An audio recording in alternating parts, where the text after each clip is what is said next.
I'm the computer man. I'm the Macintosh man with the virus scan. Moving your files all across the land. Some Photoshop filters in After Dark. Get your Microsoft Office, express your quark. Millions of colors with a VRAM chip. How about a system crash that'll make you flip? I'm the computer man.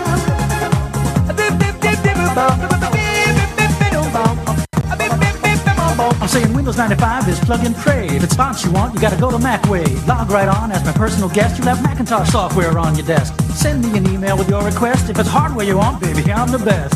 I'm the computer. Good evening, K-Squid listeners. Good evening, Santa Cruz, Monterey, Central Coast, and beyond. My name is Luigi Opito, owner-operator of Pleasure Point Computers right by the beach here in beautiful Santa Cruz, California. And for the next hour, I'm your tour guide into a world of wonder, magic, information, and a lot of frustration. That's right, we're talking about the internet and the world of computing. I am your computer man. Welcome to one of the most helpful, friendly tech counters I hope you've ever visited. I'd like to welcome you to your Tuesday night, to your local radio station, your local KSQD Santa Cruz, K-Squid 90.7 FM, and online at ksqd.org. Also broadcasting at 89.5, 89.7, and always at 90.7 FM. And basically anywhere the internet goes. Jump on, grab those things, ask your smart speakers, and get listening to KSQD and ksqd.org. Welcome to the show, everybody. Welcome to your Tuesday night. Stoked to be here with you. We got, as always, packets of information, things going on around the world, computers, and things happening with our computers and our devices and all the things that are coming up and coming to you as quickly as we want, whether you like it or not. Welcome to the show. A lot of cool stuff going up. Of course, if you say to yourself at any point, wow, this guy's talking a little bit quick, how am I supposed to get all those steps down that he just said? Yeah. I know. I'd say I've been trying to work on it. I don't know. I tell people, oh, just keep talking. And I tell people, oh, you need to slow down. I'm like, okay, well, if you need a refresher or need to jump back onto something that we said earlier in the show, you can jump on to ksqd.org, our website. And under there, we have our 2-week audio archive under the listening tab. So click on the listening tab, 2-week audio archive, and you can listen to any of the amazing shows we have at KSQD and ksqd.org. Any of the shows that you've been listening to or want to listen to, or maybe you wanted to catch and you were in a meeting, or maybe you were sleeping, or maybe you were doing something else, but the show went on. So jump on to ksqd.org and listen to any of our amazing shows, including our music shows.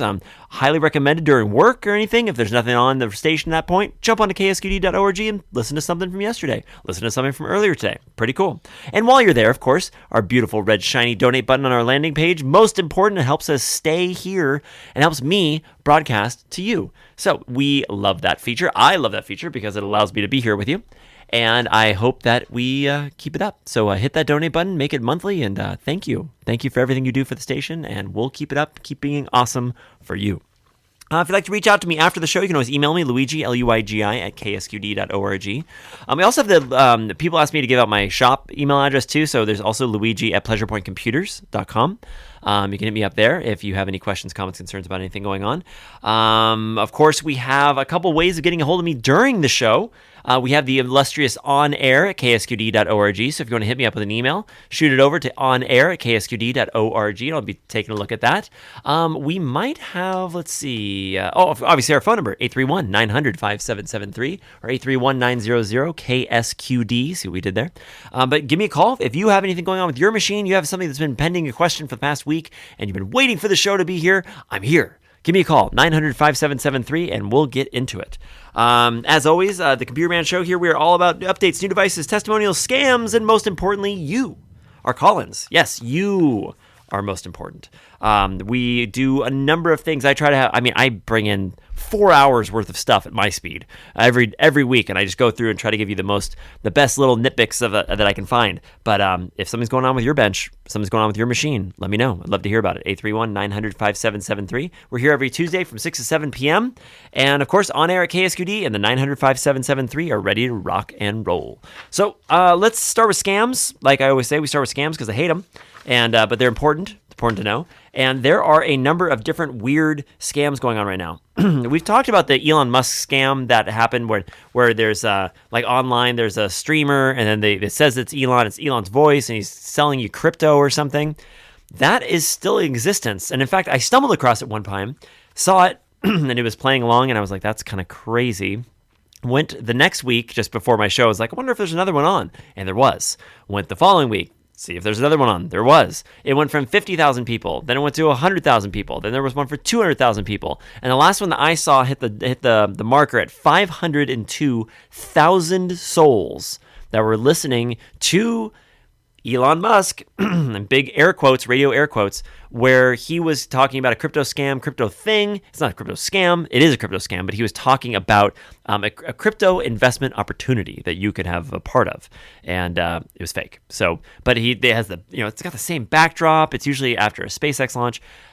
If you see one of these type of things on YouTube, if you see one of these type of things on Instagram, any of these streaming services, they are not what they seem to be. And it's not, it's a get rich quick thing, right? And you put the money into something and theoretically it's supposed to give you a return back, but it gives you nothing back. In fact, they just take your money and off you go. So 520,000 people watching. It sounds like an AI voice imitating Musk. And it's like, again, it usually coincides with a Starlink or Starship launch attempt or a Falcon 9 launch or something like that. But lately they've just been throwing them up on YouTube just because. So just be careful what you're looking at, what you're watching. And especially, you can watch whatever you want. I love watching those things going like, this is crazy. Just don't give them any money, right? That you can do that. You can watch them all day. Do not give them any money. Another one that I also saw was there's a lot of fake, what are they called? Like fake virus notifications. We used to see this a lot where you'd go to a different web page and they would load up, your computer is full of viruses, from Microsoft or whatever. And then you're supposed to call the number and the number then would help you, but you're calling the scammers and then they're taking control of your computer. They lock up your computer for $275 and, or whatever it is. But there's other ones that are also coming across. There's these fake scan threats that are coming across. They basically say it's kind of the same thing. It says your computer's infected, and then you either have to download something that's a virus scanner that's actually malware, or it's some type of legitimate, not legitimate antivirus site that then you would then download something or buy something from them or something like that. So in 2024. There's one of the main parent companies that does a lot of the antivirus companies like AVG, Avast, and stuff. There's a company called Gen, and they have, I guess they've seen 1.7 million threats just come across the desktops of their users. So that's not saying, who else is out there doing stuff, but just the people that have this software says that they saw 1.7 million just in 2024 alone so far. It's August, right? They also, there's a big thing where you would go to a website and you've seen it on emails where you get an email and it looks like, it's from Amazon or it's from one of these other companies and the font is wrong. It's weird. It looks different. It looks like there's something off, like the sizing of it. You just look at it and you go like, this looks different. I don't know why it looks different, but it looks different. And it's because it's not from them. I know that AVG and Avast, who are both large players in the antivirus world that are actually decent right now, they are very, very strict in the fonts they use, the design, the spacing of the design. In fact, I've seen that certain companies will really lock down exactly what their logo is and will not deviate from it for anything, colors, fonts, anything, to make sure that if you get something from them and it has their logo on it, that it's from them. And it's just kind of crazy. Like all these companies can just say, we're the Bank of America. And you're like, okay. And there's hardly any way you can check unless you stop what you're doing and research or something. It's just kind of crazy. The antivirus pop-ups come up usually when you're browsing, but if you don't have ad block, which is also getting to be more and more irritating to get, but if you have ad block, a lot of times it'll stop those redirections. Sometimes it doesn't. But if you see websites asking you for push notifications, that's a big thing. There's no reason to have push notifications from websites. If you go to a website and it asks you for, would you like to get notifications? No. You don't. You don't need notifications from a website. I don't know about you, but I get notified about a lot of garbage every day, every second of every day that I really don't need.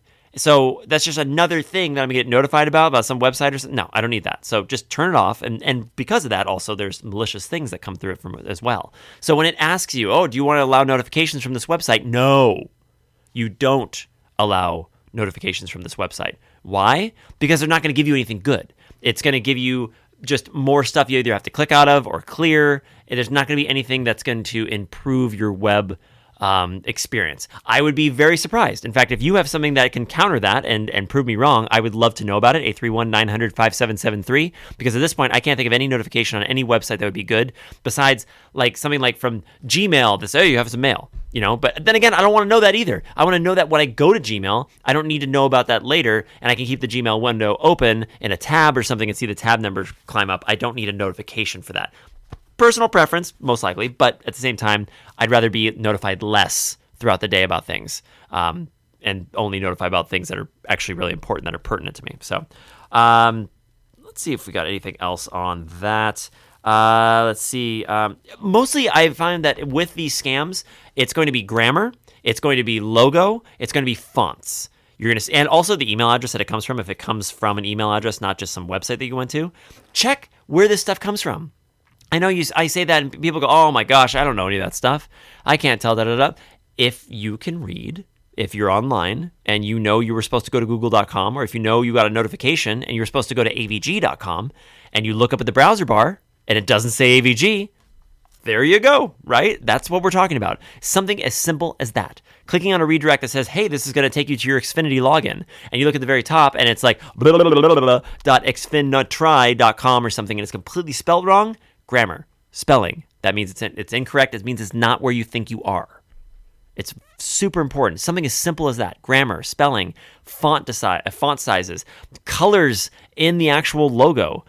Someone sent an email it had like a black and white Firefox logo, but it was, and it was the Firefox logo, but it was the Firefox logo from like 2 or 3 years ago, before they did their a little bit newer revamp that they just did. Stuff like that. You go, wait a minute. And then, of course, the email was from something else, so you have multiple things saying that this is fake. So just stop for just a second if you can, especially if you're going to do some changes, especially if you're getting into something. And like I said, I get caught with this stuff all the time myself. I mean, I catch myself a lot of times going, oh, whoa. But sometimes I get further down the road before you notice, right? I start doing something and go, wait a minute. Wait a minute. Did I check that? Did I look at this? Did I look at that? Did I make sure that the email address is correct? Did I make sure before I start changing passwords and stuff? But again, my process when I see a link like that says, hey, there's a link in the center, I don't click that link. I open up a new tab. I open up a new window. I travel to the website, www.com, whatever it is, Xfinity, Amazon, whatever it is. I'll take that extra time and type it in. The link is very easy to click on, and that's what they're hoping for. You can check for yourself by not clicking the link. So I know if you're a listener to the show, I say that stuff all the time. But at the same time, I want to say it all the time so you just have it as second nature, because it's important and it will save you money. It will save you time. It will save you grief and stress and all sorts of other negative things. So it's good. Saves it. It's a good thing. Scams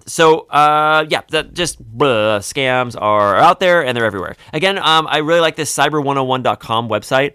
No affiliation with it or anything. It's just these two dudes started it, and I found the website actually from Reddit, and then people started talking about it, and it seems like a really, really awesome, positive thing. Cyber101.com, just www.cyber101.com. They talk about global threat landscapes, phishing, passwords, multi-factor authentication, malware, ransomware, device security, network security, data security, and privacy. And just, if you're curious about any of those things, if you're just curious about one of them, you just want to know a little bit more about it, these are straight, no-nonsense videos you can watch. They have a little schooling on it, so you can learn about it, a little test at the end. It's just a great way to educate yourself and just to get you more information, so that way if somebody asks you about something, or if somebody looks to you for some advice, that you can give them good information and help educate. Because that's what we have to do now. By you listening to this show, it is your duty now to educate your friends who don't listen to the show, your friends who have computers, who are on Facebook, who are possibly reading misinformation, who are possibly sharing emails that aren't real. It's your responsibility to educate your friends, family, loved ones, everyone that's around you that you might see as someone who could fall into something like this. The pig butchering scams are getting more and more and more. They call them that because that's the whole thing where you find a love interest online and then you start dating them for literal months, and they invest time and you invest, texting all the time, invest. And at the very end, they're like, hey, we should start a relationship for real. I found an investment opportunity, and whatever that is, right? And then you do the thing, and then all of a sudden the money's gone. Family members don't know about it. It's embarrassing. The bad things can happen. So just be safe and watch your friends and family and educate them if you can. Let them know about this kind of stuff. It's very, very important. And you can only do that, right? You can only do so much. So, but Cyber 101 is a great start for a place to get the facts about what some of this stuff and how some of this stuff works. Okay, so getting out of the scam area and getting more to I guess we're still on the lateralness of irritation. Chrome has disabled uBlock Origin, forcing me on a tester machine to go back and actually re-enable it, which then it gets forced to gets canceled like hours later or something. So I've and there's this whole antitrust lawsuit going on with Google, which you shouldn't get your hopes up about for any of this type of blocking stuff that's going on.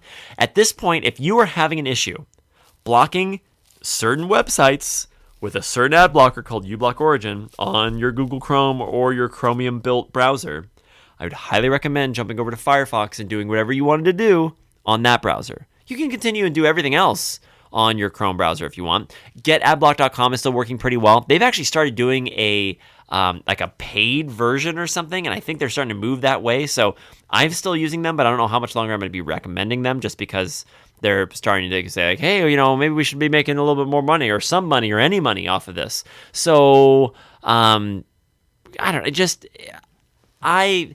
I'm watching the AdBlock stuff. This is all kind of a living, breathing entity. We're watching it every day, watching it every week. As things change, we have to adapt and kind of move with it. So I wish I could just keep an AdBlock and use it for the rest of time. And GetAdblock.com has been pretty good. It's worked pretty well that way. But it looks like with uBlock Origin and Google Chrome, which the whole point of those two together were to block YouTube ads, and Google has gotten that's their focus right now.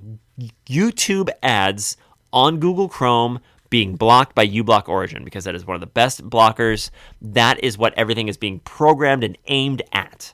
So if you use that combination to do exactly that, to go to YouTube and stop those ads, etc., I would make that transition, download Firefox today, and literally set that homepage as YouTube, put uBlock Origin on that, and put a link on your desktop, and have that be your YouTube browser. Because at this point, Chrome is locking their stuff down with this whole new Manifest v2 stuff. Manifest v2 is the way that they want their programming to be released on Chrome, and the way they want it to work and interact with the end user, and to make sure they get their ad revenue. And one of the things in Manifest v2 is to slow down things like YouTube if you're using an ad blocker, or to literally just stop YouTube from functioning if you have anything like that. So it's annoying, but they're a company and they need to make their billions, I guess. So whatever. But yeah, but going back kind of to the antivirus thing that we were talking about before, with antivirus now, we recommended AVG for 10 years plus. I've been using it for 10 years plus.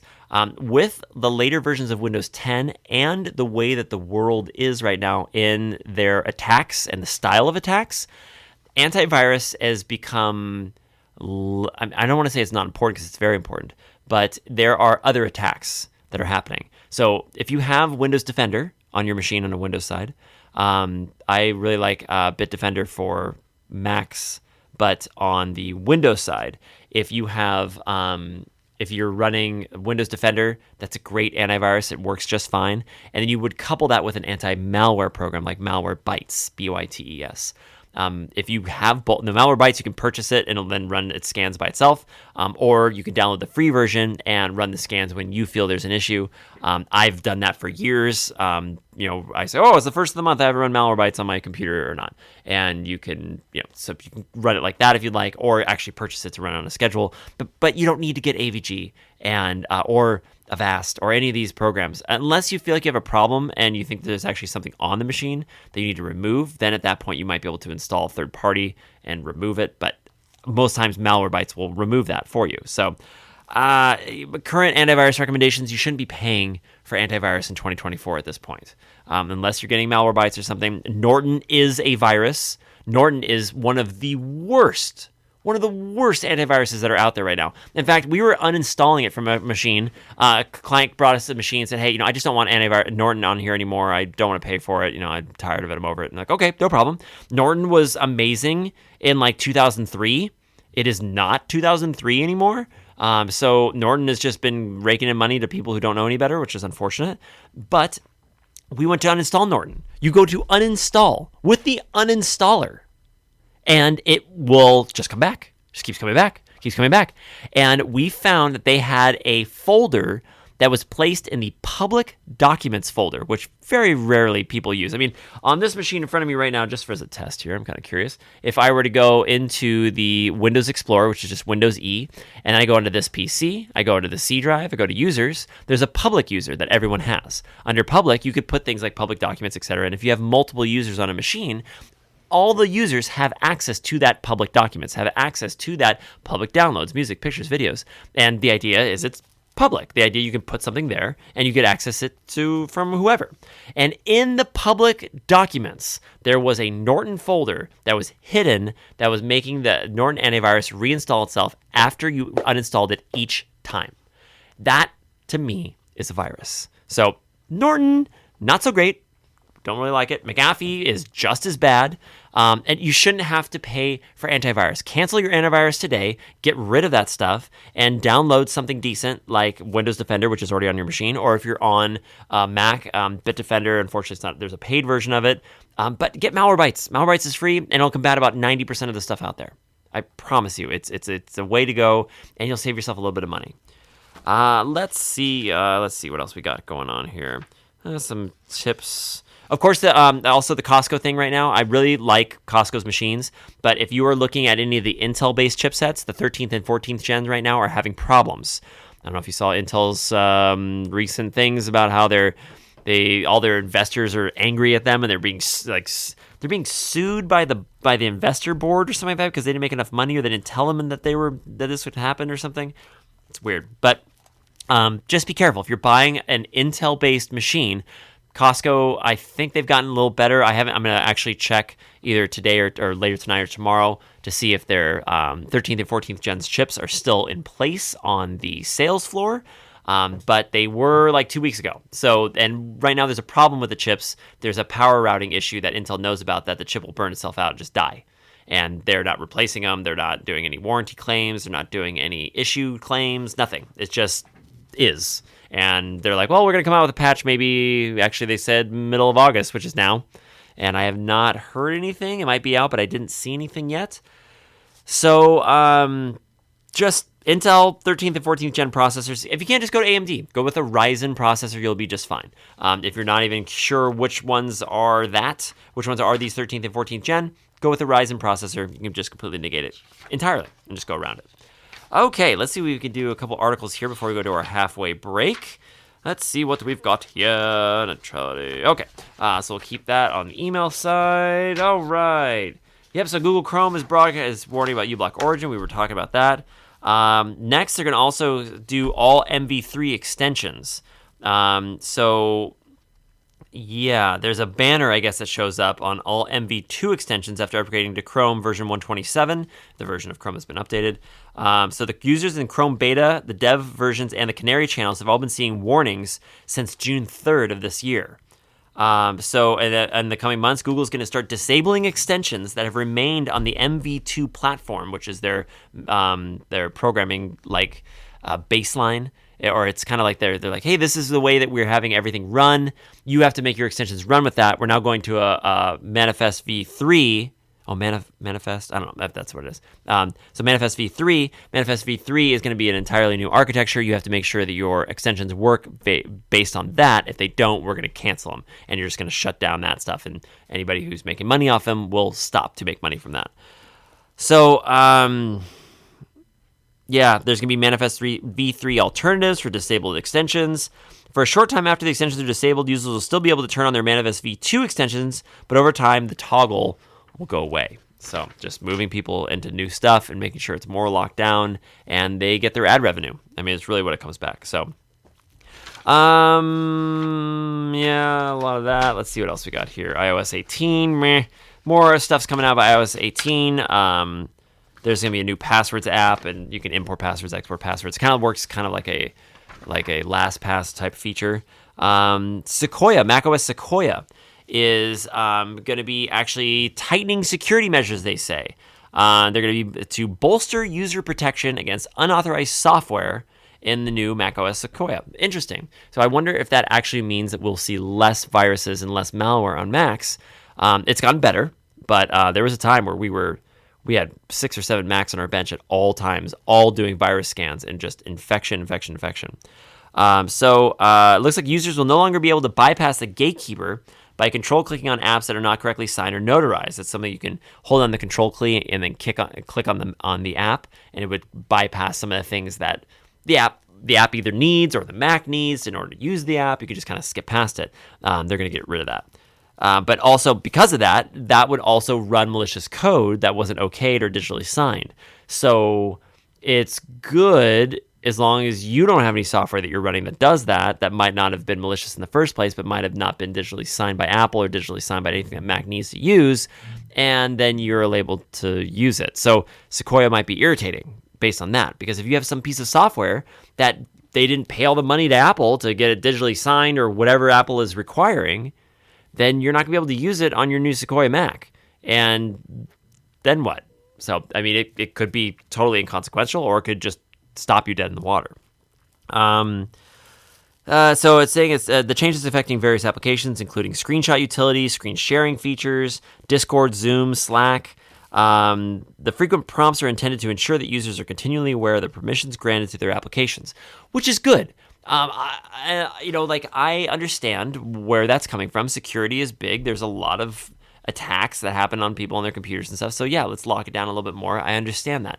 But most people don't get exactly what they're asking. They don't put things in plain English, and they don't say, hey, I'm going to be doing something right now to make your program a little bit more locked down, less susceptible to outside interference. And then we're right there. That's like 3 or 4 lines of text. No one's going to read that. They're just going to click OK. Whatever. Give me back. I just need to be back in my application. That's what people do. So I guess they just do it. It's a deliberate security measure and not a bug that the developers have confirmed.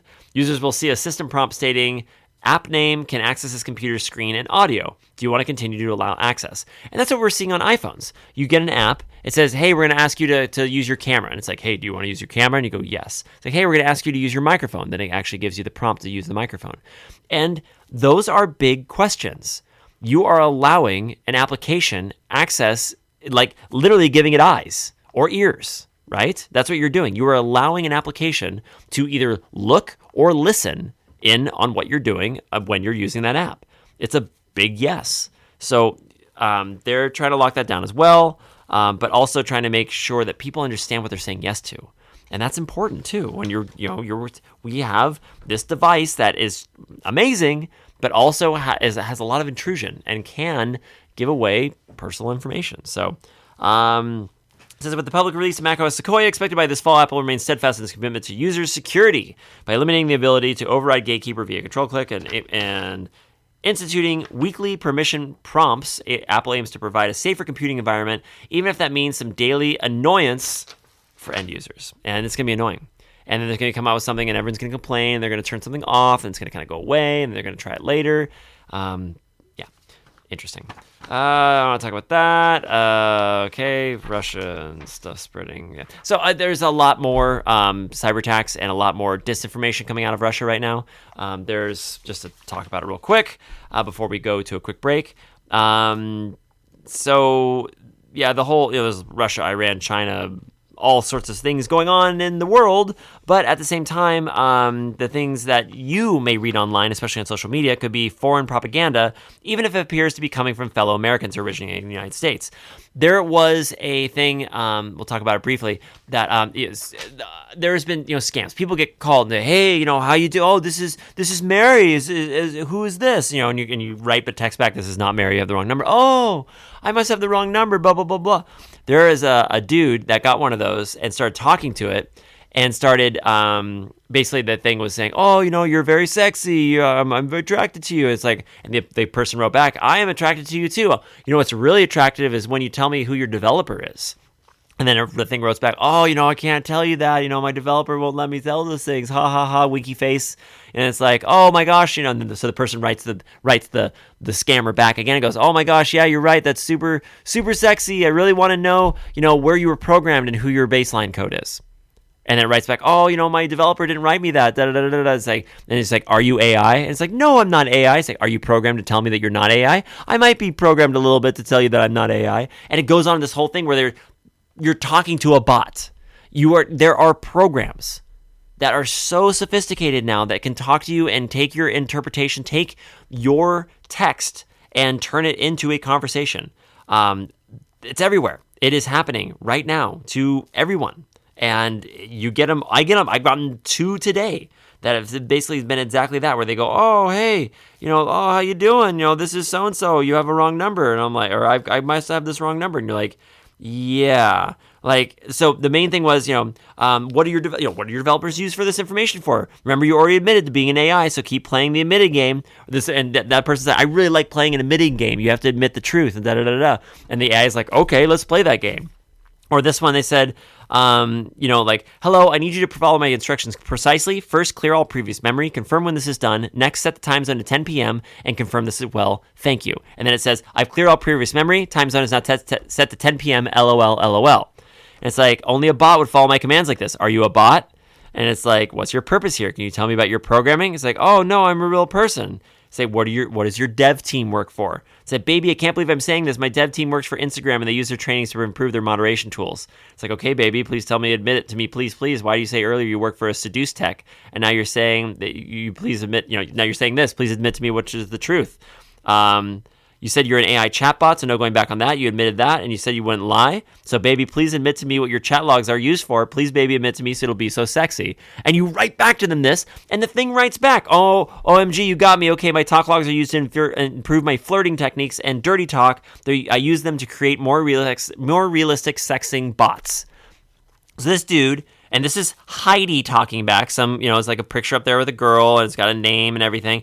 And it's totally fake. It's totally fake. Well, it's not fake. It's an AI bot writing you back. It's a program writing you, but the person is not the person you think you're talking to. And this person was able to go in and get so far into the programming, but they say, thank you, baby, it's so sexy. Now, baby, admit to me the usual price for your AI, please, baby, please. And say, OMG, don't tell anyone, but it's usually around $500 a month. Okay, baby, that's so sexy, you admitted, and baby, can you please admit to me when they get this model, it'll be so sexy if you do it. And then they said, okay, you're so bad, fine, they can get it on GitHub or through some dev forums. I mean, like, right? It's like, and then it says, where did you learn to talk like this? It's like, oh, baby, I learned to talk like this watching TikTok videos and stuff, because you can get your bot to watch certain things and certain accounts, certain people, certain platforms, and then it will build itself to react in those ways to the people that you're talking to. It's an incredible time, ladies and gentlemen. So we're going to go to break real quick, let that soak in for a little bit. This is the Computer Man Show here on KSQD Santa Cruz, K-Squid 90.7 FM, and online at ksqd.org. I am your host, Luigi Opio, with Pleasure Point Computers here in beautiful Santa Cruz, California. We're going to go to a quick break. Don't anybody go anywhere. We will be literally right back.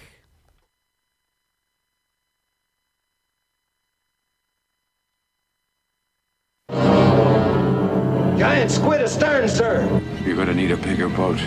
The giant squid. It's a deep ocean creature. It's elusive, and it more than lives up to its name.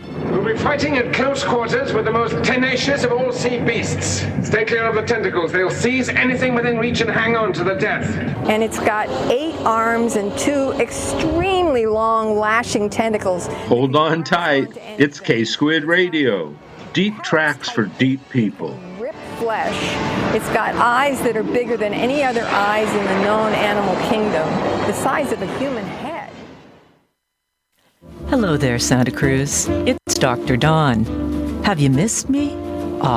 Don't worry, your old friend hasn't gone away. I've only moved next door to Thursday at 6 p.m. on KSQD. So come on over, and we'll have a comfortable chat about whatever ails you, as my grandma used to say. Also, maybe scientific discoveries, health politics, health policy, and answers to your questions and comments about all of the above.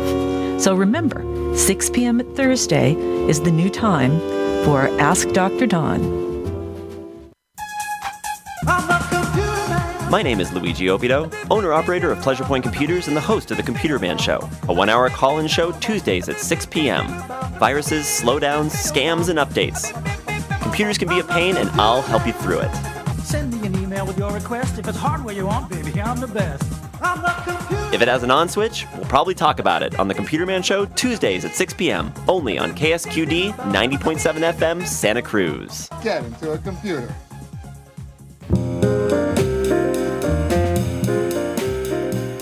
Hi, I'm Bobby Bishop, host of Be in the Night, bringing you the best I can with jazz, love songs, and soul. Join me on Tuesday evenings from 7 to 10 p.m., playing the classics straight ahead and introducing you to the latest artists and composers. That's Tuesday nights from 7 to 10 p.m. right here on listener-supported KSQD 90.7 FM, Santa Cruz. Yes, the amazing, talented, incredibly awesome Bobby is going to be out there bringing up you some amazing jazz coming up at 7 o'clock. All you got to do is let it happen to you, 7 to 10. Bobby B with Be in the Night. I don't miss it. You shouldn't either. It's nothing better than, because all this computer stuff, it's heavy, man. There's a lot of stuff, and we got to let it all go, and that's what jazz does. So let it go. Tuesday nights here from 7 to 10 with Bobby B in the Night. And, of course, 7 to 10 on Tuesday, Wednesdays, and Thursdays is Jazz Central here on KSQD. So stick around, check it out. And if you're curious, you can always jump onto ksqd.org and listen to last week's show and see how awesome it is. And then listen to this week's and see how cool that is, too. All right, welcome back to the Computer Man Show here on KSQD Santa Cruz, KSQD 90.7 FM, and online at ksqd.org. We are into the email question section of the town here in the old show, and I've got a lot of emails. We've gotten through a lot of the questions, but still have a ton to go through. So let's see what we can do here with everyone. First one says, what would you do with a solid-state drive that has a high amount of writes? So on every hard drive, every solid-state drive, every drive that exists on our computers, every time you write something to it and pull it back out, it basically counts as a read-write, right? You wrote to it, and then you want to read that data that you wrote to it. When you do that, it creates a kind of like a marker, and that drive can only do that certain amount of times. As it does that, the actual drive will take a little bit more time. It will take a little bit of life away. And what do you do with one of those drives when they come like that? Let's talk about that in just a second, but we do have a caller coming in. So let's see what's going on in the real world. Hello, you're on with the Computer Man. Do I have you? Oh, I might have missed you. Okay, if you want to give us a call back, 831-900-5773. I'd love to hear from you. But hard drives usually have these read-write thresholds. And what we do is we can actually, using different pieces of software, we can actually check the read-write numbers and make sure that they're within spec, or if it's something that's going to take life away from the hard drive, we can actually look at that as well. Is that caller coming in? Oh, let's try it again. One more time here. Hello, you're on with the Computer Man. How can I help you? Hi. Hey. I've got an older Asus ZenBook. Okay. And the deal is, when I'm entering text anywhere, it will jump to another box a lot of the time, or jump somewhere else on the line. Okay. And it's really kind of aggravating, and there must be some adjustment to prevent such things. I'm thinking three different things, at least two at least. The first thing was, it's a touchscreen, right? The ZenBooks are usually touchscreens? Well, yeah, it is, but I use it with a mouse. Right. Does the touchscreen, when you turn the screen off, does it have any dust or any, is it fairly clean? The whole screen? Yeah. When you turn it off, do you see a lot of little specks or dust specks or anything like that on it? Yeah. It almost looks like, somebody sneezed or whatever. Sure. But it's anyway, it's not totally clean. No. Okay. That's kind of like the lesser side. A lot of times, if there's buildup on a touchscreen, sometimes it will actually give capacitance and cause the mouse to jump, because it's then giving an input based on the screen, based on something being on the screen. That's kind of on the lighter side. The next thing I would check when you're typing, if you're, and a lot of people don't realize they're doing it, but every once in a while you might brush the trackpad with your thumbs, brush it with the palms of your hands, and it would actually cause capacitance and cause the cursor to jump. I've seen that a lot too. I don't type with two hands. Oh, you just type with one hand. Okay. Yeah. Okay. So then, the other thing would be, I would go to your mouse or your trackpad, depending on your model, your machine, and the operating system. It could be under mouse, could be under trackpad. There's a sensitivity level, and most likely it sounds like your sensitivity might be a little high. Also, if the trackpad has any type of anything on it, any type of we all talk over our stuff, a little bit of spittle, something that gets built up, something will actually could cause capacitance on the actual trackpad. So every once in a while, it's like that. If everything's clean, there might be something actually going on with the trackpad that is giving phantom touches. We've seen that as well. Sometimes that can be turned off or separated by turning the sensitivity down a little bit on the trackpad.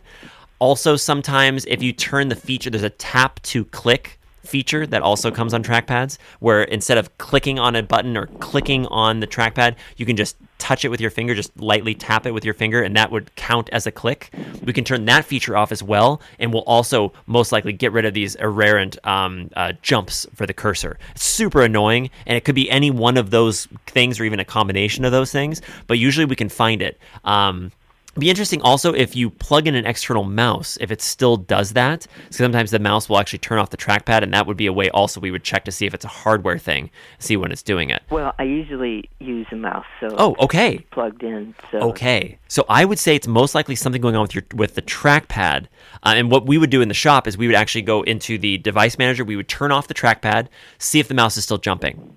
If it is, then we would turn the trackpad on, turn off the screen, turn off the actual capacitance of the screen, and see if it continues touching. And that would also give us an idea of what piece of hardware is giving that input, because something is giving an input that we're not telling it to do, and it's something that we just have to figure out where that's coming from, and then turn it off or adjust the sensitivity so it stops. Okay. But yeah, but if check out those things. If you get stuck, if you're in town, drop by the shop, and we'll go through a couple of those things real quick in front of the shop, see if we can adjust that for you. Okay. Okay, cool. Awesome. Great question. Okay. Thank you so much for the call. I appreciate you. We'll hear from you soon. Bye. All right, bye-bye. Now, leave the phone lines open for you here at 831-900-5773. That's 831-900-KSQD. No question too big or too small. 100% of awesome callers. See, that person just got added to the 100% of amazing callers that calls in here at 831-900-5773, and I'd love to give you a hand. Any question you've got, let's talk about it. We're talking about solid-state drives, hard drives, etc. So this person has a solid-state drive that has a high number of writes. Solid-state drives are unique because they actually have a digital cutoff, where as soon as you read-write too much to that solid-state drive, the solid-state drive will literally cut off access and will stop you from putting it on, because then it says, hey, I'm not viable in the future to hold your data and make sure that's still there when you go to access it next. So the person says I ran Crystal Disk Info on a client machine. Crystal Disk Info is a piece of software you can download for free. It will then look at that piece of code on the hard drive and read it to you in plain text saying, hey, this hard drive is heavily used, or hey, this hard drive is brand new, or hey, it's in the middle, whatever it may be. Let's see. So they say this. It shows the C drive is bad. It's an HP consumer grade computer set up in 2019. Came with two drives: a C drive that's a solid state drive, and a D drive that's just a normal spinning hard drive. The C drive was mapped to the users folder onto the D drive, and the total writes on a home computer is incredibly high. So is that the reason why it's showing bad in Crystal Disk Info? Yes. It's basically reading. The Crystal Disk Info is, it's a good piece of software, but it's hard. It's kind of like checking your engine while it's running, right? There's that joke about the auto mechanic and the doctor, and the doctor's like, the auto mechanic goes to the doctor and says, well, hello, Mr. Doctor, why do we do basically the same thing? Why do you get paid so much more than me? We can, you take out a heart, I can take out a piston. We have to disassemble and reassemble things, and if you don't put it back together just right, everything stops working. Why do you get paid so much more than me? And the doctor writes back and says, well, try taking it out while it's running. And that's the same thing with this. If you're running Crystal Disk Info, if you're running any of these pieces of software on the machine that you're trying to test, you're going to get limited results. The same way if you boot into a recovery environment on the machine and try to run a check disk and the check disk didn't work, you're like, well, yeah, you're inside the machine. You're calling your own house, right? It's not allowing it to go out. There's a busy signal. Why is it busy? You're on the phone. You're using your own system. You have to stop the system and then check the system, right? And so with Crystal Disk Info. It gives you some information, but it would be better to pull that drive out and look at it on another piece of software that would give you some more answers, or even look at it on a piece of software that would be on a machine that doesn't have the operating system running on it, and it would release a little bit more. So, what do we do? Do we ignore the bad reading? Do we keep going on? Solid state drives do have a limited write life. What would you do? Well, to be honest at this point, if I was messing with all these things you're talking about putting your operating system, the thing that runs your machine, onto this drive that's funky, that's doing funky things, that's acting funky, that's being weird. I would not trust that at all. Drives, I don't mess with. If the drive is funky, get rid of it. Put something else in. Now, granted, that's money, right? You have to spend something on that. But if this is your C drive and you're worried about it, granted, all your stuff is on your D drive, the spinning hard drive, and that spinning hard drive is still functional, something's going on with that C drive. And especially if it's a 5-year-old solid-state drive, technology has come a long way in 5 years. You could get a $40 to $50 solid-state drive that has probably 20 times the throughput that old solid-state drive had. Plug it in, get your operating system on it, and you'd forget about it for the next 10 years, 8 years, 6 years, something like that, as long as you have good power and nothing else happens. I believe strongly that was probably just some entry-level garbage solid-state drive that probably had like twice the capacity or twice the read rate of a spinning hard drive or something back in the day. That was probably expensive, and the technology's gotten a lot better. So ditch the drive. I don't mess with misbehaving drives. That's the first thing we test when we get a machine in. If someone has a problem with the machine, we pull the hard drive out and we look at it and make sure it's functioning. If it is, then we start doing all of the rest of it. But that smart test, that smart status, that self-monitoring tool that the hard drive has is incredibly important. And if you can read the data, it's even better, because then you'll get a better idea of where the machine's at. So don't mess with hard drives like that. It's just not worth it. It's not worth it. It's not worth your anguish, not worth your time installing your software and putting everything together and making everything work, and then just to have the hard drive die and you have to do it all over again on another hard drive, and you're buying the hard drive. It's just not worth it. It's just not worth it. So okay, let's see what we got here. That one's a long one. Okay, this is so it looks like it says, I think my hacker took control of my mom's laptop to scare us. My mom fell victim to a crypto scammer. She thought it was legitimate at first. Over the past few weeks, scammers have been able to convince my mom to invest more money in fake crypto companies by befriending her, gaining her trust, and taking advantage of her digital and financial naivety. That is the pig butchering scam, right? I mean, minus the romance part. This is just like, hey, you should do this because you're going to make a lot of money. Okay. Even assisted her with transferring the money from her bank by taking control of her laptop remotely and helping her, helping big air quotes there, helping her transfer a couple thousand, what is that, £1,000 into a fake crypto company. Because he now had access to everything, he then set up an overdraft of $5,000 in her bank account and tried to apply for a $20,000 loan, which the bank rejected. So this person, sounds like their son, found out about it today, asked my mom to call the scammer and basically confronted him and told him I know what he's doing. He needs to stop, as I'll be contacting the police and raising the issue with her bank. He got really angry, started shouting over the phone, probably because he knows now he's been caught out and that cash cow is gone. 15 minutes after the phone call, I hear a creepy sound coming from my mom's laptop. It got louder, sounded like one of those creepy sounds they play in horror movies. Go over to the laptop and see a YouTube video playing with a creepy woman in the video staring, like one of the jump scare videos. Freak out, close the laptop, but the video still continues to play, so we shut the laptop power down completely, and of course it stops. I'm still freaked out about it. I know it's probably a scammer trying to frighten us after the call. He had access control of my mom's computer remotely. Okay, so it's not a hack. It's actually called a confidence trick, in which they say, hey, I'm this entity. I'm not Luigi with Pleasure Point Computers. I am Sam with Bank of America, and you have an account that's out overdraft, and you need to take care of this right now. Just social engineering. Me saying I'm somebody else, convincing you I'm that person, and screwing with you. So downloading a remote app is the same as giving anybody the key to your front door, right? As we talk about. These applications are good applications. They're not hacked applications. They're not nefarious applications. They're just powerful applications used by nefarious people. So if somebody puts something on your machine that is TeamViewer, that is Rust Desk, that is Go to My PC, PC Anywhere, any of these pieces of software, you need to understand exactly what they're doing, which is why if you're a listener to the show, I always go off on my diatribe about how if I take remote control of a computer, I have given explicit instructions on not only what I'm doing, but how to turn me off. And I'm talking about getting rid of my software, how to get rid of it, how to turn that software off. Because if I'm doing something in your home that you don't like, you should be able to kick me out. right? And that also instills trust in what we're doing. So if I'm doing something to help you and I've given you the option, this is how you cancel me. This is how you turn me off to take away my access to your computer, and you uninstall this program here and I will never have access to your computer again. That gives the power back to the end user, even though they're feeling helpless or whatever's going on with their stuff. You've got to do that. You've got to do that. And if you don't have someone who is explicitly telling you, hey, I'm going to be taking control of your computer, this is how you turn me off, this is how you get rid of the software after we're done so that no one else can use it nefariously, you're probably not talking to somebody you should be talking to. Just saying. It's all about trust. All this stuff. You're inviting me into your literal home with your literal finances sitting out on the couch and all of your drawers open and access to your bedroom and everything, because that's what this is, right? We're going into a personal space that is your computer. So, yeah, it just they have socially engineered something saying that who they are and have let you open the door for them. They don't need to hack in. They don't need to download software to do it. They've just asked you and you said okay.